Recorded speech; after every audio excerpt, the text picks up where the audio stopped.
customer retention. And I've said this obviously throughout, right? Customer retention is not just about acquiring the client, it's about keeping the client. And it's the same thing with money, right? It's not just about making the money, it's about keeping the money and then obviously growing it from there, which is similar to like lifetime value, right? So continuous communication. You need to have, for one, numerous ways to communicate with your clients, right? Because it doesn't matter what type of product you have. You obviously offer a product, like one product or service, right?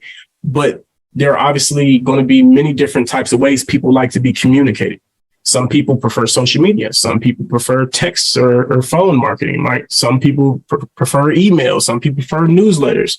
But you have to have all of these and then even more, right? You need to think of more ways that you can essentially provide communication to your clients, even ways that you might not even think are necessarily needed, simply because if you do have it, it kind of goes into more that personalized experience that I was saying earlier, but it makes them feel wanted. It makes them feel valued. It makes them feel, okay, it doesn't matter what I need, what issue I have, they will, for one, solve it for me, but then they accommodate to my needs in doing so. Oftentimes somebody can solve an issue, but they solve the issue the way that person best sees fit. So it might have been solved, but not in the best way possible. So that's another way of having multiple forms of communication so it can be solved in any way possible.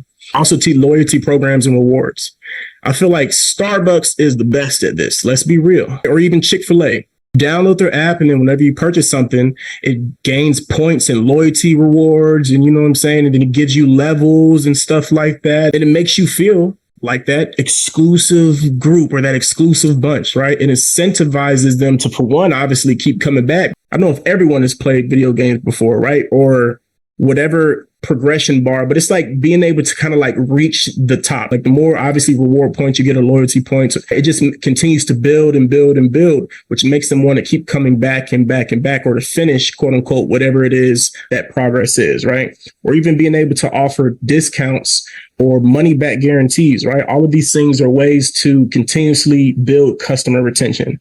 A money back guarantee is also a good way to acquire initial clients as well. And I should have said that earlier, right? Simply because it goes into what I said about free offers. Free offers are there to get clients in, but for the clients that don't necessarily want to make a financial commitment because they don't know you, having a money back guarantee on a paid offer, even if it's an introductory offer, it gives people that safety cushion, right? If they say a 90-day money back guarantee, if this doesn't work, then you're like, okay, well, no matter what, I can still get my money back. So you're like, I'm going to come out ahead either way, right? So it then, like I said, incentivizes people to continuously have your product. Also, proactive customer support. I kind of said a little bit about this in communication, but just making sure that you're addressing any concerns from your clients or customers on obviously promptly and in a very effective way. Because especially, I don't know about you all, but for me, I feel like ever since COVID, customer service has kind of gotten a little worse.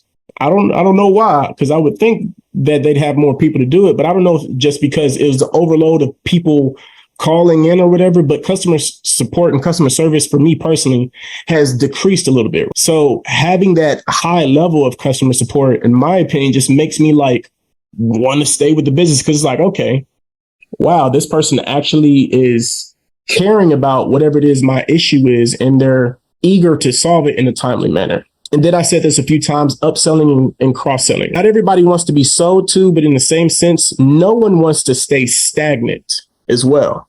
So being able to upsell them on something logical that is going to continuously elevate them is a good way to keep customers. Every time they need something, you have the next step, then they are automatically going to be drawn to you because they already know that your value is there. Now, this is for digital business, right? And this is why we're going over digital business today. Returning customers on average, and this is for any product for the most part, it's a 25 to 30% retention percentage. And I feel like that's gone up simply because since COVID, digital businesses are literally at an all-time high, right? But the way you can make money on social media alone now has transferred a lot of people into digital business. So they've realized how easy it is to make money online, or to learn something online, or to sell something online, or whatever it is. So now they're seeking, mentors and experts online because they know it's easier to find a whole bunch of them rather than trying to search in person and just find them. So think about it like this. If you were to have 1,000 people purchase your product, right, just from the visibility of being online, And it's going to compound on top of each other, right? So why it says 25 to 30% compound over time, if you have all of these in place properly, that 25% is just going to continuously compound and compound and compound. So then it just comes to a lead generation problem. How many leads can you get in the door? How many people can you have flow in so you're able to continuously, just because you know your system is good, right? And that's why having a lead generation system and a customer ascension system is very key. Not a lot of people talk about the nitty gritty of keeping a client and all that goes into making sure that they are well taken care of. It's easy to see, oh, Amazon does it very easily, obviously, because they're $1 billion company, but they have a lot of systems in place. And then they make sure that their customer satisfaction is at an all-time high.